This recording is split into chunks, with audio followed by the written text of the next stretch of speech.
विद्यार्थी ध्यान देंगे, कक्षा 12 भौतिक विज्ञान का ये वीडियो है और भौतिक विज्ञान में हमने लेसन 1 स्टार्ट किया था अपना 2025-26 न्यू सेशन के लिए। तो न्यू बैच बनाया है, आप चाहें तो व्हाट्सएप पर ज्वाइन हो सकते हैं, जिसमें 2025-26 से रिलेटेड आपको सारी चीजें, नोट्स, पीडीएफ सब कुछ फ्री ऑफ कॉस्ट मिलेगा। तो फ्री ज्वाइनिंग है, लिंक आपको नीचे डिस्क्रिप्शन में मिल जाएगा, तो वहां से जाकर ज्वाइन कर लीजिएगा। आज मैं आपको पूरे जो अब तक पढ़ाया है लेसन 1 का मैं 3-4 वीडियो आपको दे चुका हूं, तो उनसे रिलेटेड क्वेश्चन किस तरीके से बनेगा, तो मैं 32 क्वेश्चन आपको आज सॉल्व कराऊंगा। देखिएगा इस तरीके छोटे छोटे क्वेश्चन है जो कि कॉम्पिटिटिव और आपके अति लघु में आ जाते हैं, एक एक नंबर के। तो वो चीज आपको पता होनी चाहिए कि जो पढ़ाया है उससे क्वेश्चन किस तरीके से बनेगा। ठीक है, तो देखिए सबसे पहला तो यहाँ पे नॉर्मल क्वेश्चन बनता है, जैसे कि 7n14 नाभिक है कोई, तो उसमें कूलाम में आवेश की गणना करनी है। तो यहाँ पर क्या है, आवेश की मात्रा पूछी है। तो देखिए यहाँ पर ये न्यूमेरिकल टाइप का, तो मैंने यहाँ पर देखिए कैलकुलेशन करके आपको बता दिया है। जैसे कि 7n14, ये 7n14 है और इसमें क्या करना है, ये 7n14 परमाणु है और इसमें हम देखेंगे कि इसमें देखिए ये जो 7 जो होता है, ये आपका नीचे ये क्रमांक होता है, परमाणु क्रमांक। इसको क्या बोलते हैं हम, परमाणु क्रमांक। ये परमाणु क्रमांक होता है और ये परमाणु भार होता है। ठीक है, अब किसी नाभिक का जितना परमाणु क्रमांक होता है उसमें उतने ही इलेक्ट्रॉन की संख्या पाई जाती है, उसमें उतने ही प्रोटॉन की संख्या पाई जाती है। तो मतलब ये जो नीचे होता है ये इलेक्ट्रॉन की संख्या के बराबर होता है और यही प्रोटॉन की संख्या के बराबर होता है। तो इसका मतलब मैं बोलूंगा कि ये एन क्या है, नाइट्रोजन। तो नाइट्रोजन में इलेक्ट्रॉन की संख्या कितनी है, 7। नाइट्रोजन में प्रोटॉन की संख्या कितनी है, 7। ये हमको कैसे पता चल रही है, क्योंकि इसका क्रमांक 7 है और जितना क्रमांक होता है उतने ही उसमें इलेक्ट्रॉन की संख्या, उतने ही उसमें प्रोटॉन की संख्या पाई जाती है। ये जो ऊपर जो होता है इसको हम परमाणु भार बोलते हैं। ओके, हमको तो सवाल में क्या चाहिए, आवेश की मात्रा निकालनी है। तो आवेश की मात्रा Q बराबर फॉर्मूला होता है Ne। N क्या होता है, इलेक्ट्रॉन की संख्या कितनी है, और E क्या होता है, एक इलेक्ट्रॉन पर आवेश कितना होता है। ऐसे समझ लो भैया, 1 रुपए में 5 टॉफी आ रही हैं, 1 रुपए में 5 टॉफी आती हैं, तो बताओ भैया 10 रुपए में कितनी आएंगी। तो 1 रुपए में 5 आ रही है, तो 10 रुपए में कितनी आएंगी, 10 की गुणा कर दो 5 में, तो कितनी आ जाएंगी, 50। वैसे ही जब भाई आप जानते हो कि एक इलेक्ट्रॉन पर जो आवेश की मात्रा है वो इतनी होती है 1.6 गुणा 10 की पावर -19 कूलम, इतनी एक इलेक्ट्रॉन पर आवेश की मात्रा होती है। तो हमसे पूछा है कि 7 इलेक्ट्रॉन में कितनी आवेश होगा। जब एक इलेक्ट्रॉन पर इतना आवेश है तो 7 में कितना होगा, 7 की मल्टीप्लाई कर दी। वैसे भी समझ आएगा, सूत्र से भी देख लो, एन यानी कि कितने इलेक्ट्रॉन है और एक इलेक्ट्रॉन पर कितना आवेश होता है। दोनों की जब हम मल्टीप्लाई कर देंगे तो 16 सत्ते 112 आ जाएगा। एक अंक बाद पॉइंट, क्योंकि पॉइंट एक अंक बाद पॉइंट लग रहा है, तो 11.2 गुणा 10 की पावर -19। ये पॉइंट का फंडा समझ लो, ये जो पॉइंट होता है इधर की साइड में जाता है तो प्लस की घातें आती हैं और पॉइंट जब इधर जाता है तो माइनस की घातें। यहाँ पे पॉइंट यहाँ पे लगा हुआ है, इसको मैं यहाँ पे लगाऊंगा तो एक घात प्लस की आ जाएगी इस तरीके से। तो इसमें 19 में एक घात प्लस की जोड़ देंगे तो कितना बचेगा, -18 बचेगा। तो 1.12 गुणा 10 की पावर -18, ये आपका उत्तर आ चुका है। ठीक है, चलिए ये तो थोड़े थोड़े क्वेश्चन है छोटा।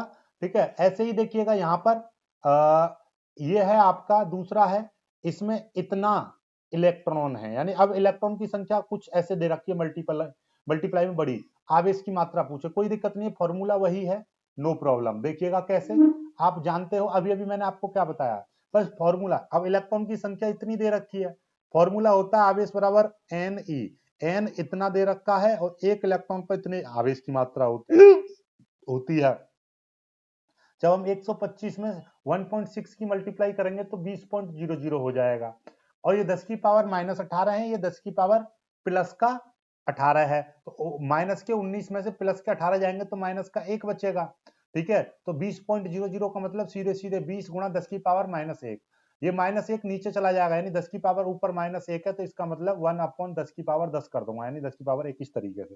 तो ये 10 नीचे उतर आएगा, ये आ गया, 10 से 20 कट जाएगा 2 बार, तो आवेश की मात्रा कितनी आ गई, 2 कूलाम। 2 कूलाम भी लिख देंगे। ठीक है, दूसरा सवाल भी न्यूमेरिकल ये हो गया। अब सब प्रश्न इसमें थ्योरेटिकल आएंगे। जैसे देखिएगा तीसरा प्रश्न, देखिएगा तीसरा प्रश्न क्या कह रहा है कि प्रकृति में किसे प्रारंभिक आवेश माना गया है। प्रकृति में किसे प्रारंभिक आवेश माना गया है बबुआ, हमने आपको पहले ही बताया था क्या, कि प्रकृति में जो क्वांटम सिद्धांत दिया गया था तो उसमें क्या बताया था कि प्रकृति में जितना भी आवेश होगा वो इसका गुणज होगा, कितने का, यानी कि 1 इलेक्ट्रॉन पर इतना आवेश है, इसका कम या ज्यादा नहीं होगा 1 इलेक्ट्रॉन पर जितना आवेश होता है, वो पॉजिटिव भी हो सकता है नेगेटिव भी। तो 1.6 गुना 10⁻⁻19 को हमने क्या माना है, प्रकृति में प्रारंभिक आवेश माना है क्वांटम सिद्धांत के आधार पर। ठीक है, चलिए सॉरी क्वांटीकरण के आधार पर, क्वांटीकरण के आधार पर। ठीक है, क्वांटम सिद्धांत में क्वांटीकरण के आधार पर। आगे, क्या कूलाम का नियम परमाणुीय और नाभिकीय दूरियों के लिए सत्य है? तो देखिए बबुआ यहां पर ध्यान से समझेंगे, मैं आपको कुछ बताना चाहूंगा कि जितनी दूरी 10⁻⁻15 से छोटी दूरी होंगी, इससे छोटी दूरी होंगी, उन पर कूलाम का नियम लागू नहीं होता है। कूलाम का नियम लागू नहीं होता है। क्यों नहीं होता? क्योंकि ये दूरी फिर बहुत छोटी हो जाएगी, तो फिर इतनी से छोटी दूरी पर फिर कौन से लगते हैं, नाभिकीय बल लगने लगते हैं, इसलिए यहां पर कूलाम का बल नहीं लगेगा। तो जितनी भी परमाणुीय दूरी होती है वो सब 10⁻⁻15 से छोटी होती है। तो इसका मतलब ये अपने आप में बहुत छोटी संख्या है और उससे भी छोटी दूरी होंगी, तो भैया फिर आपका कूलाम का नियम नहीं लगेगा। यानी कूलाम का नियम की एक खास बात है, ना तो ज्यादा बड़ी दूरी पे लगता है, यानी कि एक आवेश में अब पाकिस्तान में रख दूं और एक आवेश आप हिंदुस्तान में रख के उसका बल को अनुभव कर पाओगे, नहीं कर पाओगे। तो इसलिए ज्यादा बड़ी दूरी होगी उस पर भी कूलाम का नियम नहीं लगता, और ज्यादा पास की दूरी होंगी जैसे कि नाविक, नाविक में पहुंच जाएंगे तो फिर वहां पर नाभिकीय बल लगता है। ठीक है, चलिए आगे। पांचवा क्वेश्चन है, यदि दो आवेशित कणों के बीच की दूरी आधी कर दी जाए और उनके मध्य लगने वाले विद्युत बल पर क्या प्रभाव पड़ेगा? यदि दूरी हम उसकी आधी कर देंगे तो उसका जो बल है वो 4 गुना बढ़ जाएगा। 4 गुना क्या हो जाएगा? 4 गुना बढ़ जाएगा। दूरी हम आधी करेंगे तो ये भैया 4 गुना बढ़ जाएगा। अब ये हमको कैसे पता चली 4 गुना? तो भैया इसको आप रख लीजिएगा, मैं सॉल्व करके दिखाऊंगा, ये न्यूमेरिकली तरीके से सॉल्व होगा। ओके, अगला क्वेश्चन देखिएगा छठा, ये कह रहा है कि एसआई पद्धति में 1/4πε0 का मान क्या है? तो देखिए 1/4πε0 का जब हम मान निकालते हैं तो 9 गुणा 10⁻9 आता है। इसका मात्रक होता है न्यूटन मीटर स्क्वायर प्रति कूलाम स्क्वायर, याद रखिएगा, ये टिक मार्क में आ जाता है, छोटा क्वेश्चन है। अगला, क्या वह विद्युत बल जो एक आवेश पर किसी दूसरे आवेश किसी किसी एक आवेश किसी दूसरे आवेश पर आरोपित करता है? यानी कि यहां पर कोई एक आवेश है Q1 और इस पर कोई दूसरा आवेश Q2 एक बल लगा रहा है। यदि बदल जाएगा यदि इनके समीप कोई अन्य आवेश रख दें।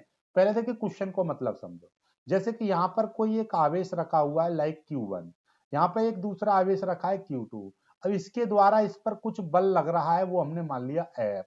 अब मैं इसके पास कोई दूसरा आवेश ले आऊं Q3, तो क्या ये बल बदल जाएगा? नहीं बदलेगा, ये झोंका क्यों लगेगा? इसके कारण और इस पर लगने लगेगा। ठीक है, इसलिए कोई बल नहीं बदलेगा। ठीक है, तो यदि दो आवेशों के बीच कोई तीसरा आवेश लेकर आएंगे तो उन पर बल नहीं बदलेगा बल्कि उस पर और लगने लगेगा। तो ये अध्यारोपण के सिद्धांत के अनुसार। क्या आवेशित वस्तु की गति के कारण विद्युत आवेश का मान परिवर्तित होता है? देखिए हमने पहले भी बताया है कि आवेश पर यानी वैद्युत बल हो, ठीक है, वैद्युत बल है, उस पर आवेश की गति का कोई प्रभाव नहीं पड़ता, आवेश की गति का, क्योंकि आवेश पर भी गति का प्रभाव नहीं पड़ता। ठीक है, क्योंकि यदि कोई पदार्थ है, पदार्थ गति कर रहा है, ठीक है, गति कर रहा है, तो उससे गति से उस पर यानी कि उसके आवेश पर कोई प्रभाव नहीं पड़ता, कोई प्रभाव नहीं पड़ता है। इसलिए जब आवेश पर नहीं पड़ेगा तो उस पर वैद्युत बल का ही प्रभाव नहीं पड़ेगा। ठीक है, तो आवेश, जैसे किसी आवेश पर 4 कूलाम आवेश है, चाहे वो गति तेज करे या धीरे करे, उस पर कोई प्रभाव नहीं पड़ेगा, वो उतना ही लगेगा। ओके, चलिए अगला क्वेश्चन है। अगला बल एक केंद्रीय बल है? जी हाँ, ये जो स्थिर वैद्युत बल जो होता है वो केंद्रीय बल होता है। ठीक है, क्योंकि बहुत सारे आवेश होते हैं तो उनके ऊपर जो बल लगता है अध्यारोपण के कारण उनके केंद्र की ओर होता है। ठीक है, तो इसलिए ये सब केंद्रीय बल होते हैं। तो केंद्रीय बल का उदाहरण है, ये बीएससी वगैरह में केंद्रीय बल के बारे में बहुत अच्छे से आप डिटेल्स में पढ़ोगे। ठीक है, तब आपको समझ में आ जाएगा। फिलहाल आप ये रखिएगा कि हाँ, जो केंद्रीय बल जो होता है वो स्थिर वैद्युत बल एक केंद्रीय बल का उदाहरण होता है। ठीक है, चलिए आगे 10वां क्वेश्चन है, दो बिंदु आवेशों के मध्य बल किस प्रकार परिवर्तित होगा यदि जिस माध्यम में रखा जाए उसका परावैद्युतांक बढ़ने लगे। देखिए नॉर्मली जो बल का जो फॉर्मूला होता है, नॉर्मली जो बल का फॉर्मूला होता है वो कितना होता है, F बराबर 1/4 पाई एप्सिलॉन 0 के Q1 Q2 upon R square. अब भाई नीचे की संख्या है, यानी कि जो बल है और जो K है एक दूसरे से व्युत्क्रमानुपाती है, क्योंकि K कहां पर है, K यहां पर होता है नीचे बट्टे में। तो इसका मतलब मैंने व्युत्क्रमानुपाती का मतलब आपको बताया, जैसे जैसे K का मान बढ़ेगा वैसे वैसे F का मान घटने लगेगा। तो मतलब K का मान यदि बढ़ेगा, ये कह रहा है कि वैद्युत बल बल किस प्रकार परिवर्तित होगा कि यदि परावैद्युतांक बढ़ जाए, तो परावैद्युतांक बढ़ जाएगा तो वैद्युत बल घट जाएगा। ठीक है, वैद्युत बल घट जाएगा। ठीक, आगे K बराबर 1/4 पाई एप्सिलॉन 0 है, तो इसका मान किन कारकों पर निर्भर करता है, माध्यम की प्रकृति पर निर्भर करता है, माध्यम की प्रकृति पर निर्भर करता है। और हाँ, ये जो मान है ये डिपेंड करता है कि आवेश सीजीएस पद्धति में ले जा रहा है कि एमकेएस पद्धति में लिया जा रहा है कि आपका एसआई पद्धति में लिया जा रहा है। तो इस पद्धति पर भी निर्भर करता है कि हम किस में ये जो आवेश है किस पर काउंट कर रहे हैं। यदि आवेश हम कूलाम की जगह पर माइक्रो कूलाम वगैरह लेंगे या स्टेट कूलाम लेंगे, दूरी सेंटीमीटर में लेने लगेंगे, तो फिर ये बदल जाएगा, क्योंकि फिर इसका मान भी चेंज हो जाएगा। ठीक है, आगे 12वां क्वेश्चन है, क्या आवेशित पिंड समीपवर्ती अनावेशित पिंड को भी आकर्षित करेगा। मान लीजिए यहां पर कोई पिंड है जो आवेशित है और यहां पर कोई अनावेशित कण रखा हुआ है, तो क्या उसको आवेशित करेगा? जी हाँ, यदि वो ज्यादा आवेश होगा तो प्रेरण द्वारा दूसरे अनावेशित कण को भी वो क्या करेगा, आकर्षित करेगा, क्योंकि प्रेरण द्वारा दूसरा कण कैसा हो जाएगा, आवेशित हो जाएगा। ये हमने कब उसमें भी बताया था कि आवेशन की जो क्रिया होती है, 3 प्रकार से आवेशित किया जा सकता है किसी को, चालन द्वारा, ठीक है, प्रेरण द्वारा, ठीक, और घर्षण द्वारा। तो प्रेरण द्वारा यानी कोई बहुत ज्यादा आवेशित वस्तु है उसके पास अनावेशित वस्तु रख देंगे तो अपने आप वो आवेशित हो जाएगी। जब आवेशित हो जाएगी तो फिर इन दोनों के बीच में बल लगने लगेगा। ठीक है, ये न्यूमेरिकल है जो कि मैं सॉल्व कराऊंगा आपको बोर्ड पर। 14वां क्वेश्चन है, उस पदार्थ का नाम लिखिए जिसके आधार पर विद्युत का उद्भव हुआ, यानी विद्युत किस पदार्थ के द्वारा जानी गई थी विद्युत के बारे में, अंबर के बारे में। अंबर बताया था ना, एम्बर, अंबर, इस तरीके से कि ये बाल्टिक सागर के निकट एक पीले कलर का पदार्थ पाया जाता है जिसको हम अंबर कहते हैं। ठीक है, जो छोटे छोटे टुकड़ों को अपनी ओर आकर्षित कर लेता है। ठीक है, तो ये तो सबसे पहले बताया था, सब पहली वीडियो में यही बताया था ना मैंने। स्थिर वैद्युतिकी से क्या तात्पर्य है, तो स्थिर वैद्युतिकी क्या होता है कि स्थिर आवेश तथा उससे संबंधित घटनाओं का अध्ययन करना क्या कहलाता है, स्थिर वैद्युतिकी कहलाता है। ठीक है, आगे, आवेशों के धन तथा ऋण होने का नामकरण किस वैज्ञानिक ने किया।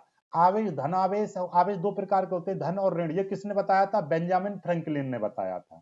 ठीक है, आवेशों की ध्रुवता से क्या तात्पर्य होता है, तो आवेश धन है या ऋण है उसमें विभेद करने की गुण को, यानी कि आवेशों का वह गुण जिसके द्वारा आवेश के धनात्मक और ऋणात्मक होने में विभेद किया जा सकता है, उसको हम ध्रुवता कहते हैं। ठीक है, आगे, इलेक्ट्रॉन और प्रोटॉन पर आवेश लिखिए। इलेक्ट्रॉन पर कितना आवेश होता है, 1.6 गुणा 10 की पावर -19 कूलम, इतना आवेश होता है। प्रोटॉन पर भी उतना ही आवेश होता है, लेकिन proton P for positive, positive यानी धनात्मक होता है। प्रोटॉन पर यह धनात्मक आवेश होता है और इलेक्ट्रॉन पर यह ऋणात्मक होता है। मान दोनों का बराबर है। इलेक्ट्रॉन का द्रव्यमान कितना होता है, 9.1 गुणा 10 की पावर -31 किलोग्राम। ठीक है, आगे, कांच की छड़ को जब रेशम से रगड़ा जाए और बिल्ली की खाल को एवोनाइट से रगड़ा जाए यानी घर्षित किया जाए, तो आवेश की प्रकृति, जब कांच की छड़ को रेशम से रगड़ेंगे तो कांच की छड़ पॉजिटिव हो जाएगी और रेशम की छड़ नेगेटिव हो जाएगी। और बिल्ली की खाल को जब एवोनाइट से रगड़ेंगे तो बिल्ली की खाल पॉजिटिव हो जाएगी, एवोनाइट नेगेटिव हो जाएगा। ठीक है, इस चीज को याद रखिएगा, ये मैंने एक टेबल से समझाया था कि कोई पदार्थ है उससे नीचे वाले को रगड़ेंगे तो वो कैसा हो जाएगा, नेगेटिव, ऊपर रखेंगे रगड़ेंगे तो पॉजिटिव, ये हमने बताया था, देख लेना। ऐसे कण का उदाहरण दीजिए जिसका विराम द्रव्यमान शून्य होता है, फोटॉन। 22वां, किसी वैद्युत किसी वस्तु पर आवेश की उपस्थिति का पता लगाने के लिए प्रयुक्त उपकरण स्वर्ण पत्र विद्युतदर्शी, या सीधे सीधे लिख दोगे आप विद्युतदर्शी। ठीक है, तो किसी वस्तु पर यदि हमको आवेश का पता लगाना है तो वो किसके द्वारा, कौन सा उपकरण बनाया जाता है या उसके द्वारा देखा जाता है, इसका प्रैक्टिकल भी होता है। ठीक है, आगे, आवेश संरक्षण का रेडियो धर्मिता का 6 का एक उदाहरण लिखिए। इसको छोड़ दीजिए, इसको छोड़ दीजिए, मैं करा दूंगा अभी। ठीक है, आगे देखिएगा ये इसका आवेश संरक्षण का ये यूरेनियम, यूरेनियम जो परमाणु होता है, यूरेनियम 92U234, जब ये थोरियम में बदलता है प्लस यहाँ पे 2He4 ये होता है, यानी ऊपर इसमें कितना हो जाए 230, थोरियम 230 होता है, नीचे 92।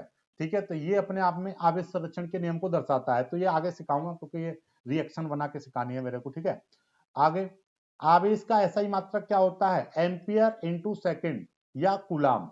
आगे 26वां ये एक न्यूमेरिकल है, इसको हम कराएंगे आगे। आवेश का सबसे छोटा और सबसे बड़ा मात्रक, सबसे छोटा मात्रक होता है फ्रैंकलिन और आवेश का सबसे बड़ा मात्रक होता है फैराडे।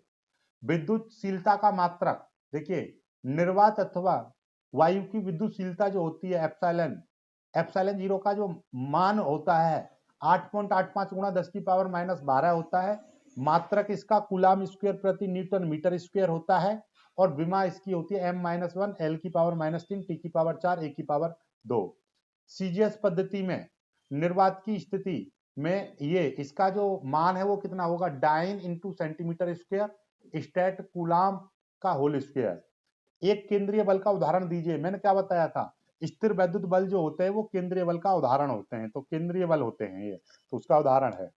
प्रोटॉन और इलेक्ट्रॉन में गुरुत्वाकर्षण और स्थिर विद्युत बलों का अनुपात बताना है, तो ये है 10 की, ये न्यूमेरिकल टाइप से सॉल्व होगा तो ये हम कराएंगे आपको। ठीक है, आगे देखिएगा वायु के लिए के का मान कितना होता है, 1 होता है लगभग। दो आवेशों के मध्य ध्रुवीय माध्यम में होने पर आवेशों के मध्य विद्युत बल कितना होगा, ध्रुवीय माध्यम में होगा तो उसका बल कैसा हो जाएगा, 0 हो जाएगा। आगे बहुत सारे आवेश है, यानी बहु आवेशों के मध्य बहु आवेशों के मध्य बल ज्ञात करने में किस सिद्धांत का प्रयोग किया जाता है, उसको बोलते हैं अध्यारोपण का सिद्धांत, अभी पढ़ाया जाएगा आपको। ठीक है, अब तक जो भी मैंने पढ़ाया उससे रिलेटेड जितने भी क्वेश्चन है आपको पता चल गया होगा, इस तरीके से पेपर में क्वेश्चन आते हैं। ठीक है, तो वीडियो को लाइक करके शेयर कीजिएगा, यहाँ तक पहुंचेगा तो चैनल को सब्सक्राइब कर लीजिएगा। इसका पीडीएफ में डाल दूंगा आपके ग्रुप में, तो ग्रुप से भी ज्वाइन हो जाइएगा। जय हिंद।